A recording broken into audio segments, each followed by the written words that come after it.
Hello and welcome to edumate.tv. I'm Chetan. We learn to live and live to learn in what has turned out to be an unprecedented situation, an unprecedented pandemic, with history being written across the geography of Mother Earth. And a minor virus has created a major catastrophe, making each and every one of us rewind, rethink, reformat, restructure, re-strategize, reboot before we rebuild a new normal, a new future. In the world of education, particularly higher education, they say the only thing constant is change. In a pandemic, they say the only thing certain is uncertainty. It's important to recognize that all progress comes from change. But it's equally important to recognize that all change does not lead to progress. And that's what makes the situation extremely precarious, yet very interesting, intriguing, yet challenging. And whenever you have a set of challenges, particularly as unique as the ones that confront each and every one of us, there've got to be solutions. And more importantly, they've got to be opportunities. We at edumate.tv have taken upon ourselves the mantle to get together voices from higher education, from across the large motherland of India, and now extending ourselves beyond borders across the world to try and understand what could be the best solutions to this very, very unique, challenging atmosphere. And of course, how will the new opportunities unfold? What's interesting is that the challenges across the world are by and large unique. However, at a time when the world is connected, the policies, particularly the political policies and the economic policies, tend to become a little more protectionist. In that environment, there's a uniqueness which sets in at a local level as well. And that's why we strive through these international webinars to try and understand what are those unique challenges and the solutions so that all of us can try and learn from each other. As always, we've got a very unique set of guests on this program, this platform, guests who've distinguished themselves in the fields of education across different spheres from different countries. It's a pleasure to welcome each and every one of you. Thank you for giving us a very special time on this very special occasion. Let's take a look at who these very special guests are.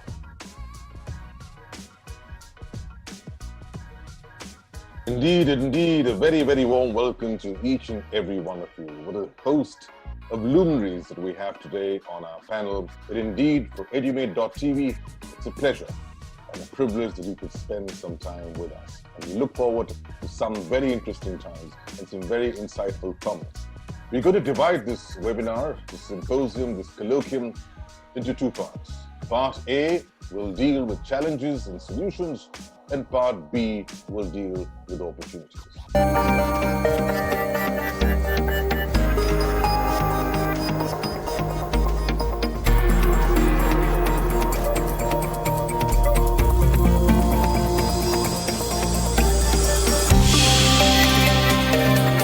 We'd like to highlight at least 3 challenges and 3 unique solutions that each of you were able to provide to those challenges.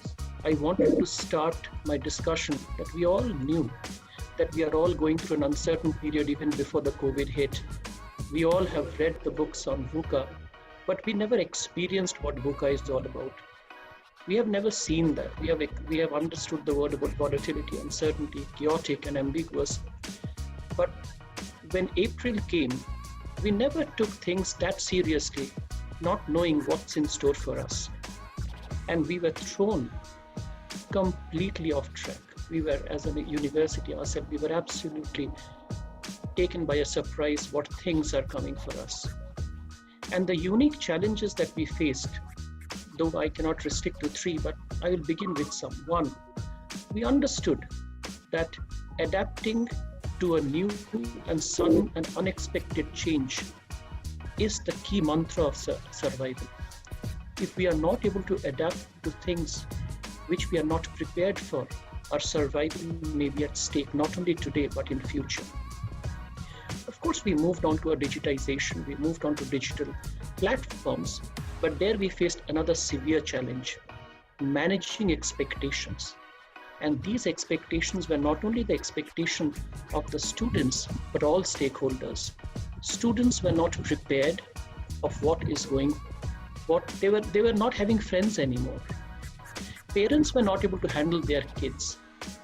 And teachers, to be very honest, we are all educators, were not prepared for this new thing. They were not.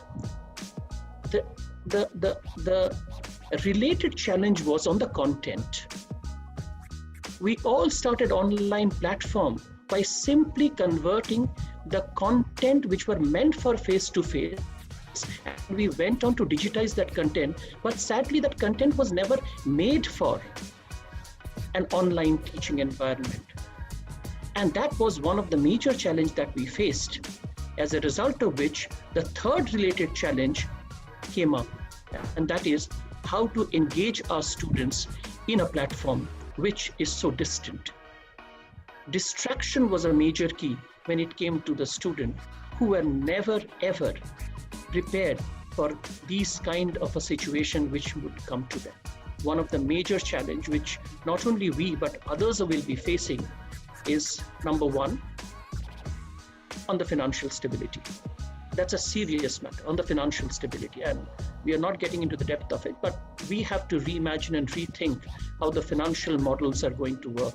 And the second related problem, along with the financial stability that we faced, and not only we, many would be facing, is about how we are going to manage graduate employability. Today, corporates are looking at students who are graduating from universities from a different point of view. And their expectations from students are also quite different in terms of the skills that students will be required to hone up and adapt to in the new normal. So primarily, to sum up the few key challenges which we feel we are going to cope with, one is on the digital poverty. And that is when I say digital poverty, primarily we mean there would be an inequality in the way by education is going to be imparted based on the technology infrastructure which are available. Like Dilya was speaking about, the difficulty in engaging student in online platform like a country like Uzbekistan. It is not the same as United States and not the same as Kenya or Nigeria. So therefore that is going to be there. So primarily we are all grappling with them. Primarily, one of the solutions, few solutions among which I feel universities and educators should be more flexible in terms of their business model and in terms of their delivery suits.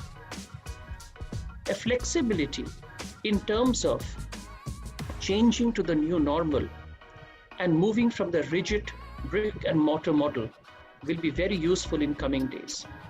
When it comes to student-centric approach, we will soon move from more of a hard skill to more of a soft skill setup, where more than the intelligent quotient, we will be emphasizing more on emotional intelligence, empathy, and emotional quotient.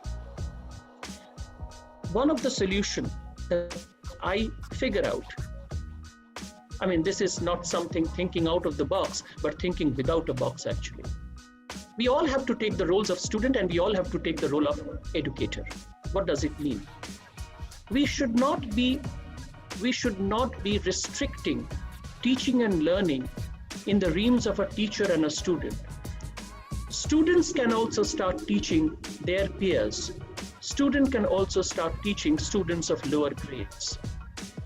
Because today in a borderless environment, in an environment that doesn't restrict them, in terms of distance, we have moved from the physical distance to the proximity of a digitized world. I believe sharing of knowledge will be the key of universities of the future. sharing of knowledge more than learning from people whom we consider to be experts, and we have seen that happen. We, in fact, at edumate.tv believe that education has to, at some level, be skewed towards employment. You educate to employ. And it's not only employment that there are problems across countries, it's employability. So thank you for pointing that out as well. Our problems with our students started in the middle of the March this year, when the 15th of March, we got first case, and and immediately all schools and all universities and institutes, they were closed, and students went back home.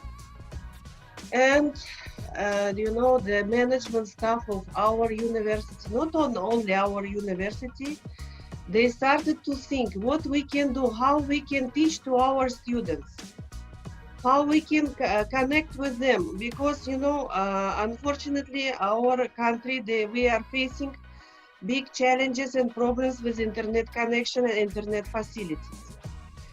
And still, I cannot collect many students, because already we started new academic year from the 2nd of September, and I cannot collect all students because they cannot join to online classes through Zoom.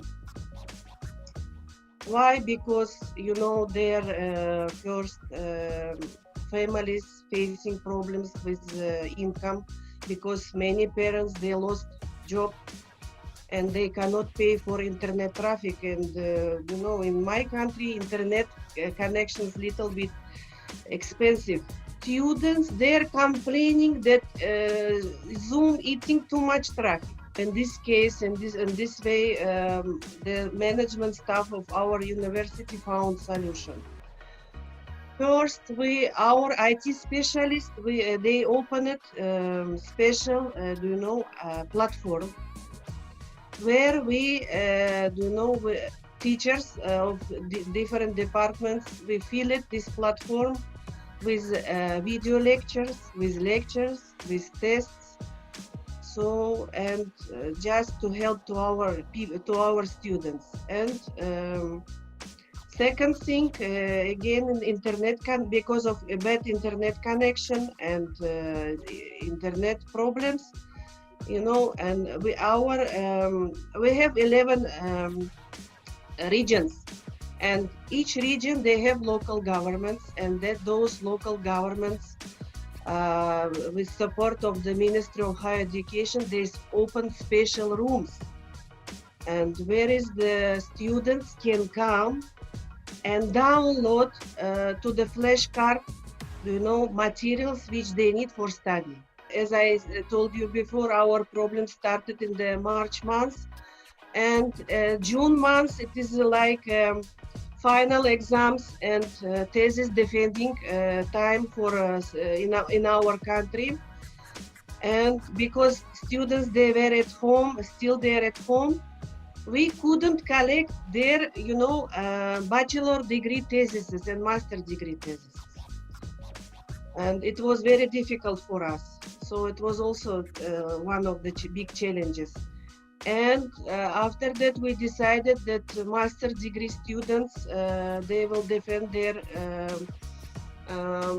theses by Zoom also, but most of them, they couldn't join because of internet connection. And of course, it's a twinfold problem. It's not only a problem of bandwidth or of the cost of carrying information and data, but it's also the access to smartphones to be able to use the kind of engagement that you require now for the world of education, particularly if you're looking at a blended mode or an online mode of education. So thank you for highlighting that for us, Dr. Dilya. I think that many of the challenges that I could certainly echo are definitely institutional, they're social, there are issues of equity, and those do exist here as well. In my position, I mainly work with international students, and they've been especially challenged over the last month. Like all of us in March, we all kind of had a hard launch into online education.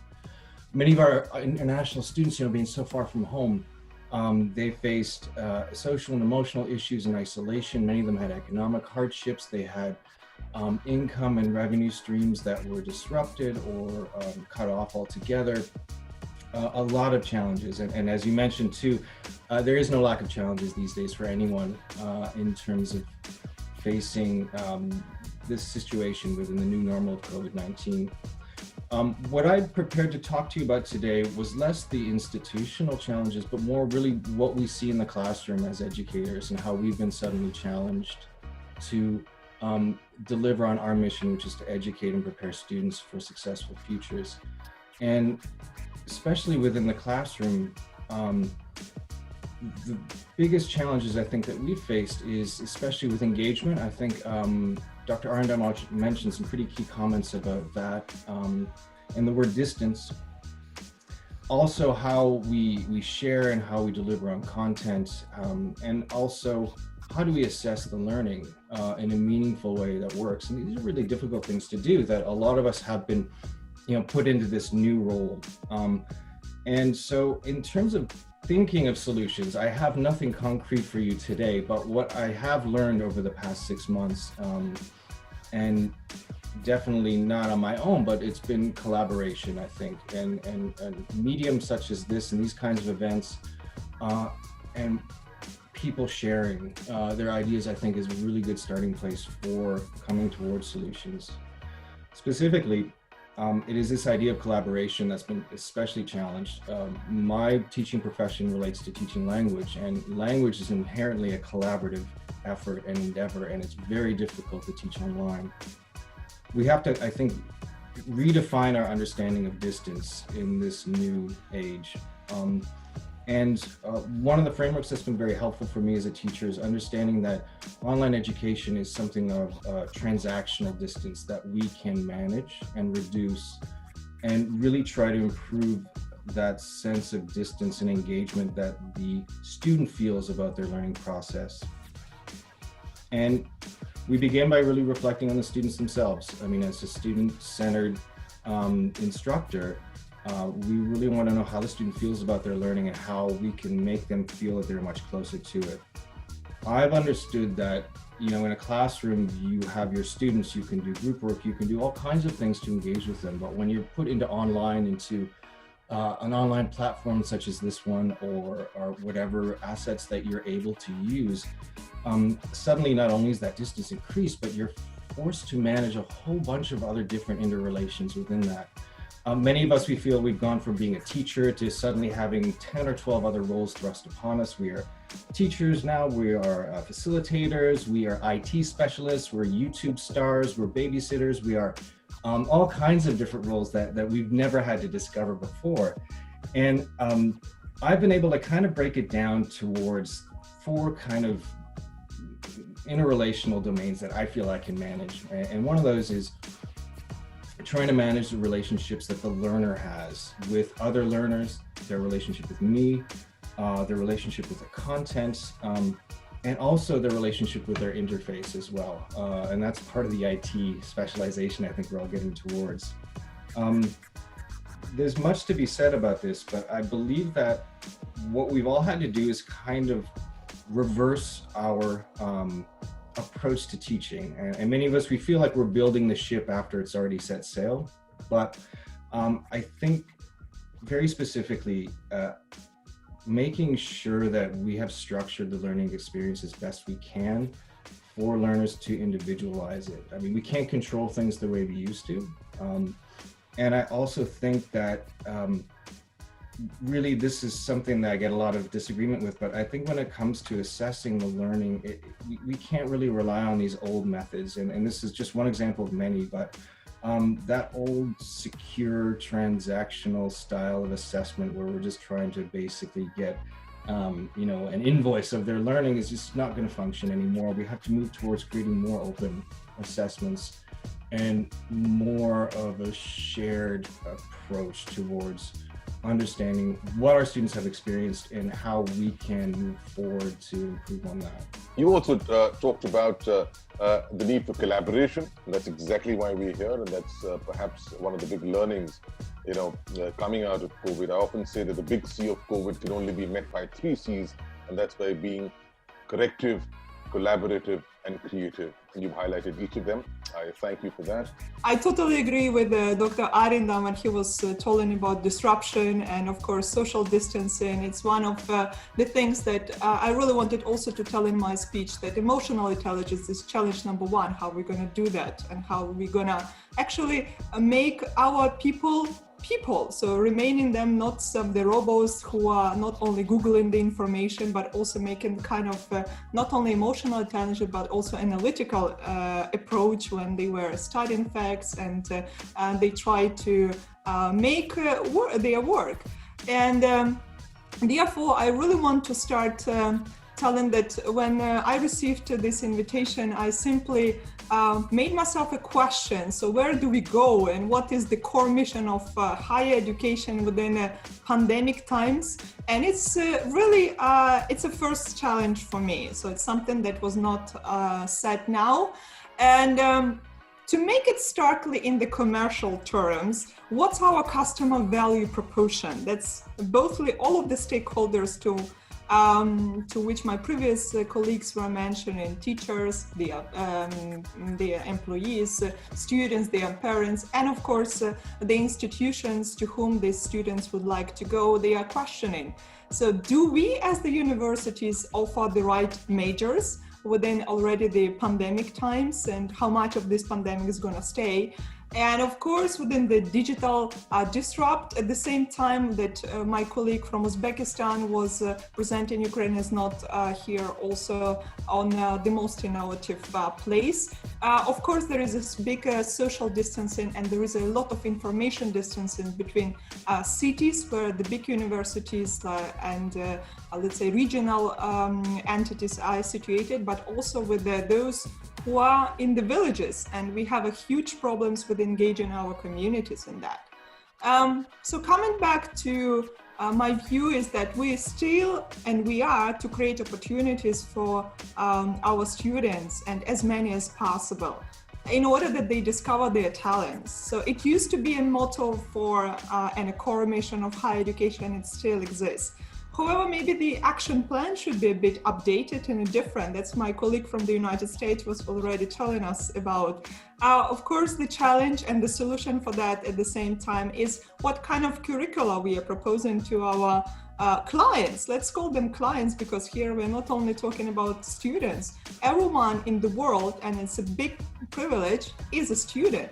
We are also students, because with our numerous hats that we have, Mr. Fenton was putting it in a very good way. All hats in one. So the IT specialists, communicative specialists, psychologists.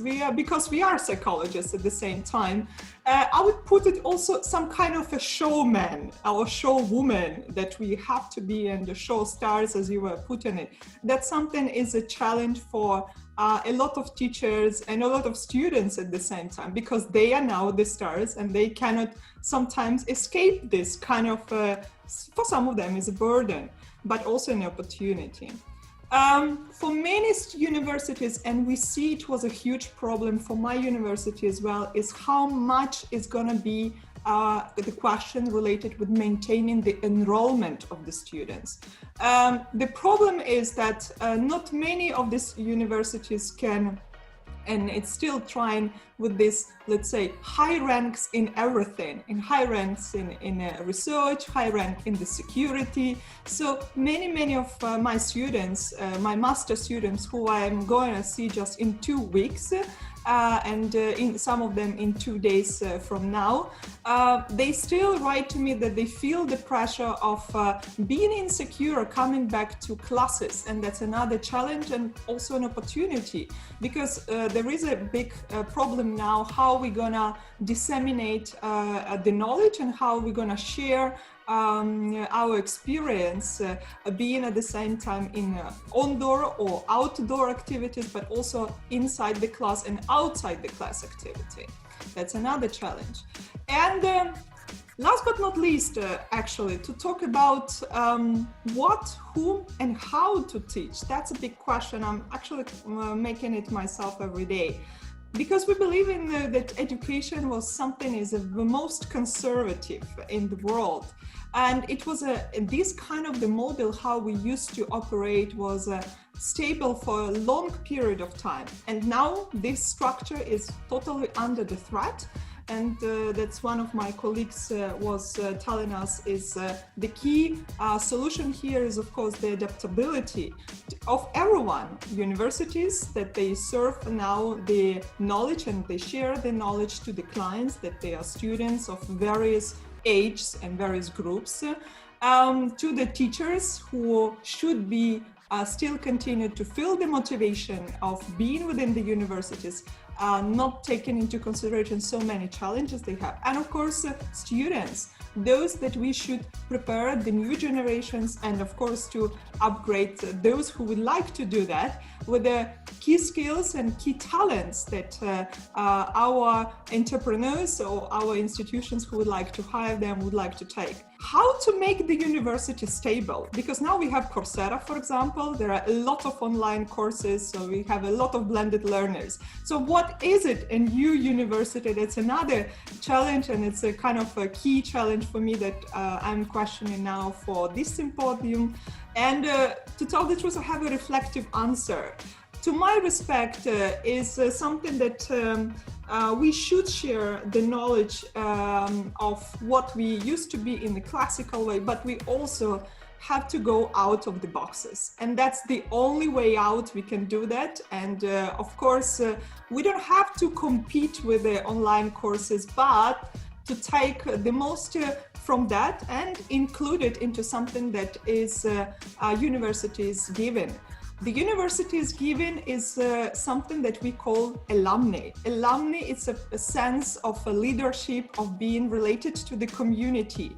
Because being a student is a short period of time, but being alumni of a certain community, that's a long way. You're going into sports, even if in the challenging times, you're playing football together, or you are doing a research together. That's something that brings you with the many, many years of staying with each of or one of you together. And that is the most valuable that the university can take. Thank you. Well, I think, we've been talking about change, and of course, the coronavirus has proved to be the greatest change agent. But as far as the higher education sector is concerned, and of course, 37 million of the higher education students currently are, working from, technically from home or studying from home. But the problems that are being faced by the higher education sector in India, and I'm sure anywhere else in the world, are systems as designed, in the last 300, 400 years, did rather well. It kind of enabled a lot of middle class creation within a country like ours. Has been under pressure for at least the last 10 years. It's not just technology. It's a lot to do with expectations. It's a lot to do with the fact that is the curriculum relevant. It's a lot to do with the fact that predominantly in India, universities are mainly designed as agile universities that are able to provide a certain level of education and of course a certain kind of placement thereafter. So this model has been under pressure, and of course, coupled with that is this whole idea of the rise of the costs of higher education is also a big problem. But coming to the more specifics around the COVID and the essentially what may be the new normal, the entire value chain, so at least from our experience, the entire value chain has got affected. So whether we talk about student recruitment, whether we talk about the learning delivery, whether it's the assessment, whether it is, employability, placements, how do you go about doing it? And in fact, let's face it, the current graduating batches obviously are facing the wrong end of the stick in a way, this particular year, the graduating batch of 2020, whether it's undergrad or whether it's postgrad. So engagement, and everybody's talked about this whole idea of engagement. All these are essentially challenges for us. The nature of the courses that are in demand is also a challenge. There's certain transitions that are happening in India in terms of the baton passing hands, let's say from B.Tech education into other areas, let's say, for example, liberal arts or management or whatever.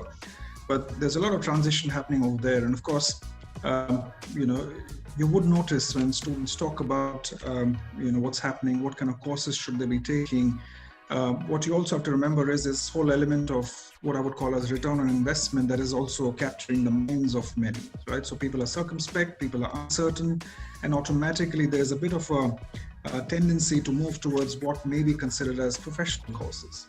So automatically these are big challenges, let's say from an Indian context. Now, if I talk about how do you address these, and if I talk about our example as a university, we're a very young, dynamic university that's not very old. It's just about 6-7 years old. And of course, we're not necessarily reinventing something. So for us, this whole idea of transitioning in the middle of March towards something which was obviously for a lot of people unknown, did happen. So for us to make the decision of moving and transitioning into an online space, moving everything onto, let's say, the learning management system platform, or as everybody calls it, whether it's a Zoom platform or Google Meet or anything else, it wasn't that difficult. The decision was made very quickly. The students reached back home very quickly. But of course, the basic solution here was to ensure an academic continuity plan. So it was important to be able to ensure a certain level of continuity that existed. I remember a lot of students, especially graduating batches, were very uncertain about when will they graduate, how will they graduate, will the exams happen. So many times, a lot of the strategies are essentially around that. How do you ensure the continuity takes place? How do you ensure the infrastructure limitations, those are overcome? Having said that, were we able to ensure that everybody's infrastructure limitations, the last mile connectivity was intact? Not necessarily. Luckily for us, there was a small percentage of students who had some levels of last mile connectivity. And of course, that's something that's an ongoing process in India in improving that level of connectivity. Pedagogical restrictions, something which was quite big. We did notice that a lot of people who were amazing in the normal classroom, the sages on the stages, a lot of them had transitioning issues. So this whole idea of how do I use tech, how do I ensure engagement happens, do I even know that the other person on the other side who switched off his camera is actually listening to me, or maybe listening to something else that is maybe more interesting. So I think that required a lot of engagement, that required a lot of training, that required a lot of training on the usage of the apps, moving on to not necessarily certain forms of learning, but moving on to more engaged forms of learning, and of course more collaborative. And everybody's talking about collaboration here.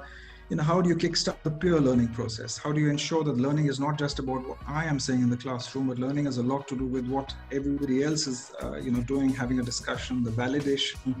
A lot of all that was obviously required. Having said that, it's a developmental process. What kind of mode do you choose? Even after the COVID crisis subsides, and then a lot of our students are looking forward to that. Of course, we really don't know yet when will we have physical classes, but students are looking forward to that. The other issue that we kind of worked out solutions for was the kind of learners. So whether you have a certain kind of learner, someone who's engaged, someone who's interested, and of course someone who has the infrastructure to learn, would have a very different reaction to someone who's engaged but may not have the infrastructure. And then of course you have various other varieties of students. So we had to look at very different learning plans for each and every one of them to be able to come out of this. And there is research which actually suggests, by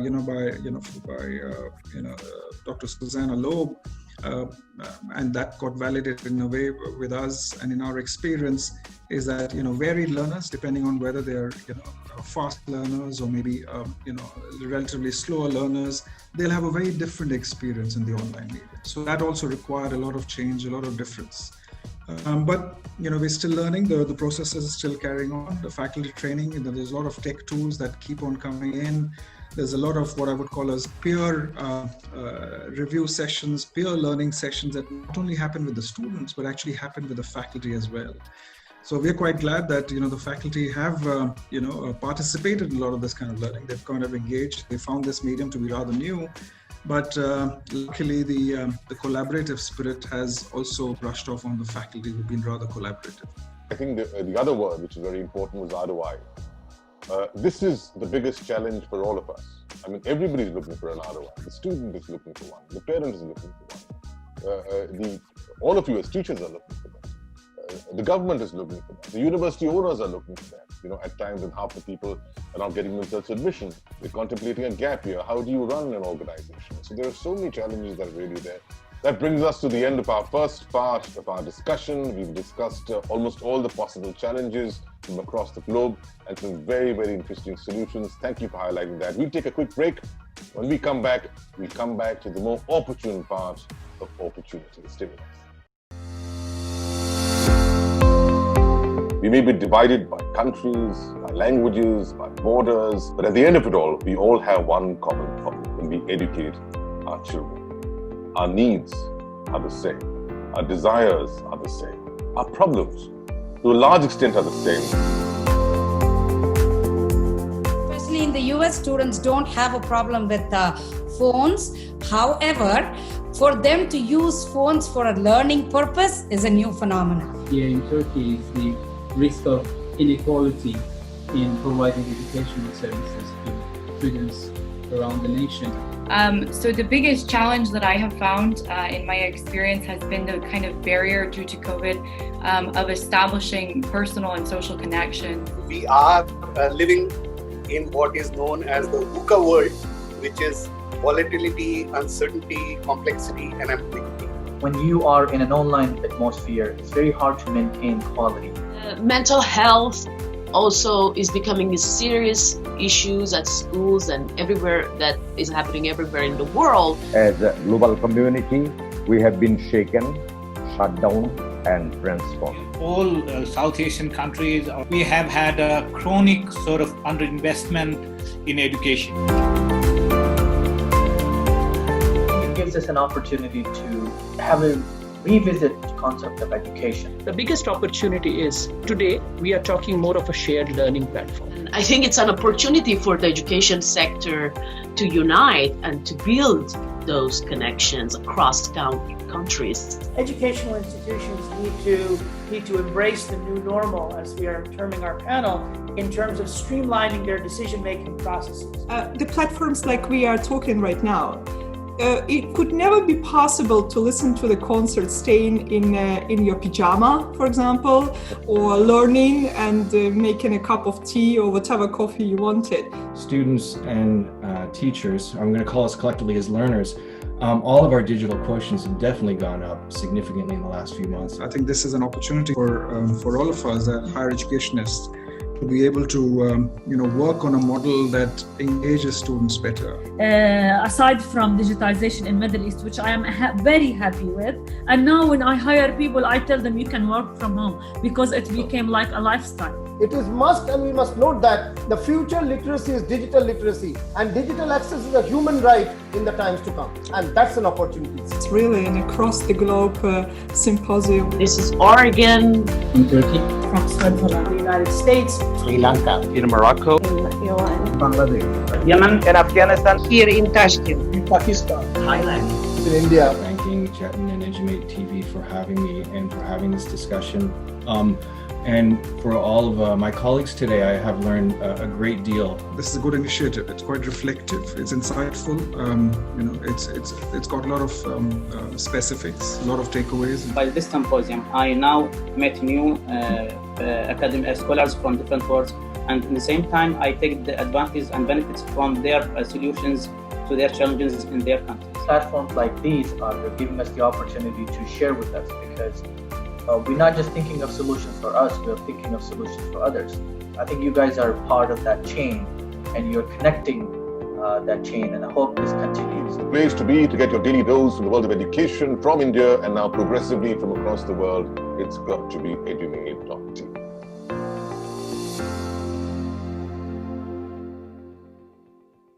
Welcome back to our continuing coverage in the global chapter of the Candid COVID Classroom, the New Normal.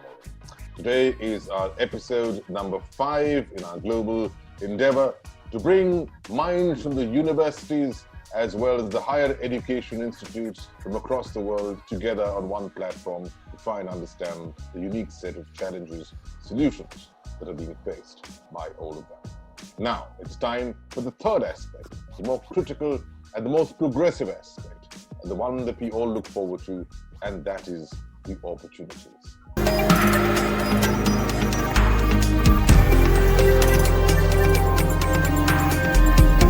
When we speak about opportunities, I would like to quote the great Marilyn Monroe. I mean, she used to say something, even if it's very important, needs to fall apart so that better things can fall in place. The biggest opportunity is today we are talking more of a shared learning platform. We are not talking to our kids whether he is going to come first or second in the class. We are talking about whether he is able to learn in the class. So repeating what Vishalji has said, it's more than teaching, it's more about learning. We are all educators, but trust me, teachers are all exposed. Because parents can see what their kids were learning at school. Good or bad, that's for them to decide. But we are all open. So the opportunity lies in actually honing up our skills, which we thought we had the best in us. But today, kids are no less than that. And because we are in the shared platform, everybody knows what we are doing. So it's very important. This is also given an opportunity. The online platform is actually bridging that inequality gap, which remains as a challenge in some part, but soon that inequality, that gap in that equality will soon be bridged. And educationists and people who are in that infrastructure, who are providing the infrastructure in online technology are also very seriously honing up into that. Opportunities for institution would be scaling up, if not face-to-face, through online platform. Today, universities are able to provide education to students who could have never physically come to them, but they are able to impart the level of education through the same set of teachers who are distantly located. As I earlier stated, we have moved slowly from the physically distant environment to the close proximity of digitized world. So today we are much more close to each other. And one important aspect which I feel this COVID situation will eventually bring out, it's already, like many of our professor friends have stated, we will have a complete reimagination of how we are going to impart education from the content, pedagogy, as well as the delivery models. And we will have more alignment, which will be more suited towards the fourth industrial revolution. We have been speaking about it, but hardly anything at the large scale has been done. Today, we have an opportunity to do it, because today we are able to create that borderless campus, which doesn't require any physical wall. You know, when I spoke with my students and I asked them which system is better, online system of teaching or traditional educational system, so they told me that the face-to-face with the teacher and sit in the class and listen teacher and live lectures is the best opportunity. But unfortunately, because of COVID, now we have to teach online. And when I asked my students what they are doing and other time, so they told me that they have time to study, because especially students who live in campus, so in the hostels, they very, very busy with their social life.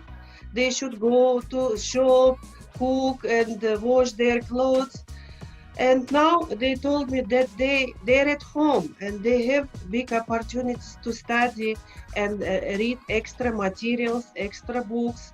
So, and even when our Ministry of Higher Education provided special, materials and regions, they can come, students can come and take extra materials from us. And I think now they know the value of the traditional education, because most of them, they become boring at home, because they complaining me every time that they miss their classmates, that miss teachers, so they want to come and change opinion or change up their opinions. So, and they want to come and study in library. This is not the opportunity to look for the without, perhaps the best opportunity to look within.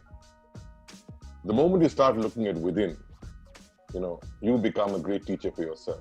In the United States right now, I believe the higher education industry is going through a reckoning, and one that while might seem unnatural, it might be quite timely. I heard reports about how higher education institutions in the United States over the last few decades have increased in cost by hundreds of % without any change to the actual educational product. And indeed, many universities, if you walk into them, they still smell and feel the same as they did 30 years ago. Their value in their cultural capital, I think, is being challenged right now in many ways that I believe will break certain parts of it down, but also to rebuild it in ways that maybe would be much better for the future. So it is a difficult time, definitely. But I think if we keep a long view in mind, maybe this is something where on the other side, the whole industry comes to be in a better place. I think for us, both students and teachers, I'm going to call us collectively as learners, all of our digital quotients have definitely gone up significantly in the last few months. I think we've all learned a lot about technology. We've understood there are many resources and assets that are available to us, and we're learning how to use them in different ways. And we're doing so not only together, collectively, but I think that we're doing so deliberately. Instead of just downloading a new app because lots of people are using it, we have an outcome in mind. So we're not using the app to use it, but the app is being used for an express purpose. This deliberation, I think, is important. I think it's making us better learners, it's making us better teachers, and it's making our students better, those that are able to engage with that. I think the sage has got to share the stage now. I think for a lot of us, that process of teaching online and being on camera is a humbling one too. And I think that one of the big opportunities for me personally is that I've really been able to let go of that perfect teacher myth. And that we're less afraid to make mistakes and to try new things and new challenges. And finally, I think the greatest opportunity facing us is that this whole learning environment, we're negotiating it, and we're doing so together as well. And again, I'll go back to collaboration. I know it might be a cliche at this point in our presentation, but I think that none of this is going to happen unless it's done with some level of collaboration and working together. What could be a perfect teacher? For me, I guess the perfect teacher would be one who can actually tell a student that nobody's perfect. And that's what makes the teacher so perfect, that he's able to tell and explain that to err is human and to fail is normal. One thing that was Dr. Sharma, by the way, interestingly mentioned in your video, that's how the threat of COVID stimulates the appreciation of the 21st century technologies to communicate, to take advantage from them concerning health, education, online meetings, our communication needs, and carrying also our economic activities. But the second point that I would like to say about is the destruction that we have due to COVID caused us to see a bit of different picture of the world. And in this respect, as the one who is working with the fakes and the one who is researching that, I would like to say that one of the opportunities is, of course, to be and to keep our hygiene. So it's not about only toilet paper, but it's also about information hygiene. Brilliant. And it's a big opportunity now because we had a lot of things that was spreading starting from March, and it was creating a lot of chaos, disruption, and of course, being ourselves not so much emotionally stable. And I do believe it's one of the key things that we have to think as a teachers, but also everyone. Teachers, learners, educators, all of the stakeholders or all of the clients, is how much, so let's say we convince or how much do we dedicate to our infodemic management.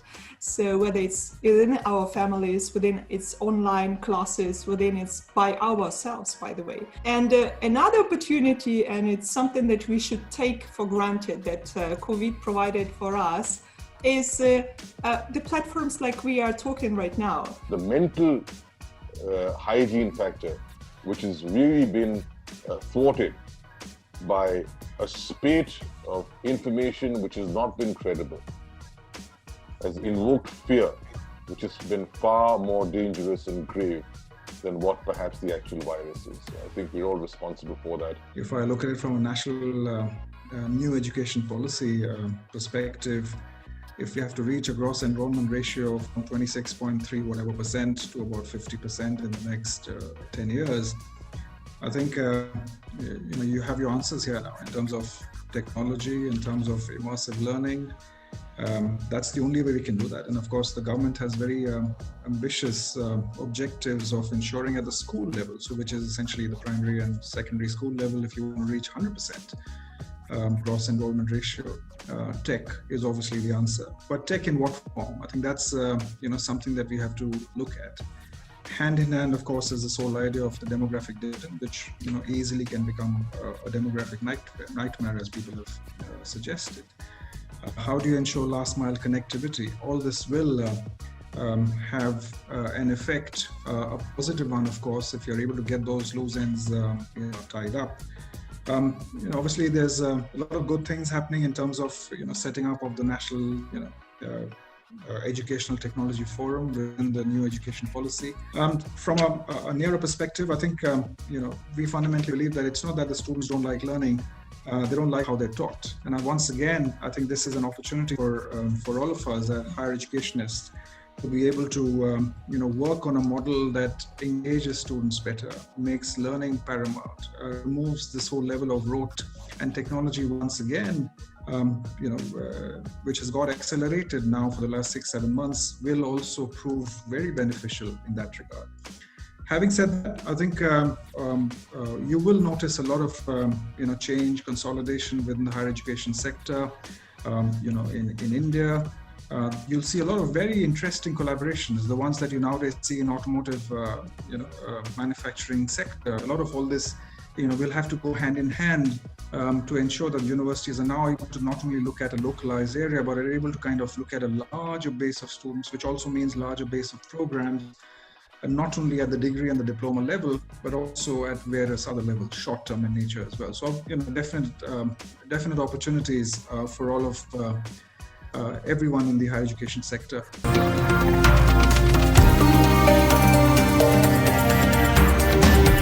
have never learned so much in any evening in the past few months than today. I think we as parents, we as teachers, and we as educators, we have to find a fine sense of balance between the social asphyxiation. I call it the social asphyxiation. The social element is completely cut off from students. So we have to maintain a balance between the social asphyxiation and the digital addiction. We are in a black swan moment. Ignorance is no more a bliss. There is a great opportunity for people not only to think outside the box, as one of our colleagues has spoken, but I think it's time that we should think without a box.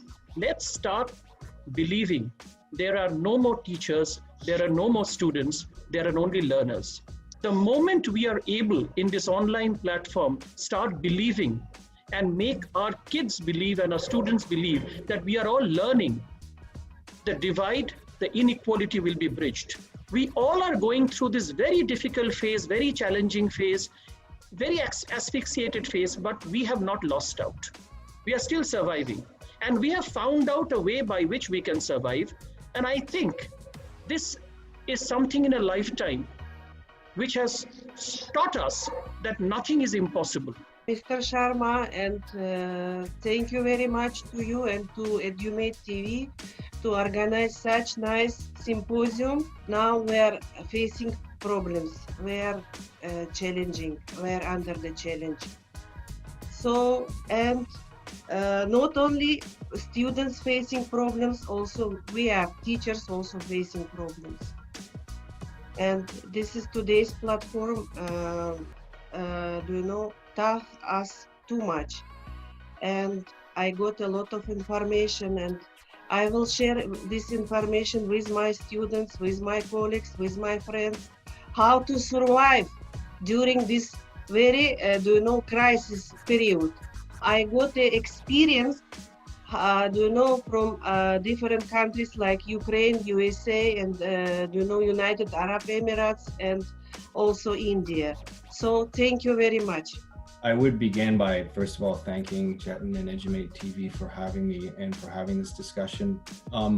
And for all of my colleagues today, I have learned a great deal. It's the discussion itself, not necessarily what is said, that is the value here. And I think all of us, having come together from so many different places and to speak so willingly, so freely, and to, more importantly, listen so carefully to one another is something that's wonderful. These discussions are happening all over the place. And to me, that I think it's our discussion itself. I think that is truly something I'll cherish. So thank you for that. Thank you so much, first of all, for having me here and for a very interesting path that we are all having now is sitting, listening and reflecting with an Edumate TV and all of the stakeholders from representatives from all of the world. I learned some key takeaways for me is that adaptivity is the key for anything we are doing, whether it relates to our professional responses to the challenges that we have, whether it relates to our personal challenges that we have in the terms of pandemia. And we're gonna have a lot of errors in this path, but I think it's such kind of community of learners, as some of our colleagues were telling before. I invented 3 words: coexistence in the terms of co-Zoom existence, co-competition, because every one of the university is of course competing and serving for the best services for its clients, learners, and cooperation. And the last one I really believe is the key, because in order to keep learning throughout our lives, that's a challenge, but we will have to repeatedly reinvent ourselves every single moment in this new normality. Thank you so much. I think it's an initiative. Seldom do you get to realize that we're all in the same boat together. It's quite reflective. It's insightful. It's got a lot of specifics, a lot of takeaways in terms of what is it that we should be doing. Obviously, every aspect of what people have said has been rather insightful, and I've been taking down my notes as we went along. Whenever I end a program, I always think of a letter which makes an easy takeaway. This time, the letter that comes to mind is the infamous F. You've been frank, you've been fresh, you've been forthright, you've been flexible, you've been futuristic. Above all, each and every one of you have been fantastic. Thank you for continuing to innovate and inspire us with your teachings. It's a pleasure to talk to you and to share your views. I often say that don't forget, above all, to educate better, you'd better edumate. Have a good evening.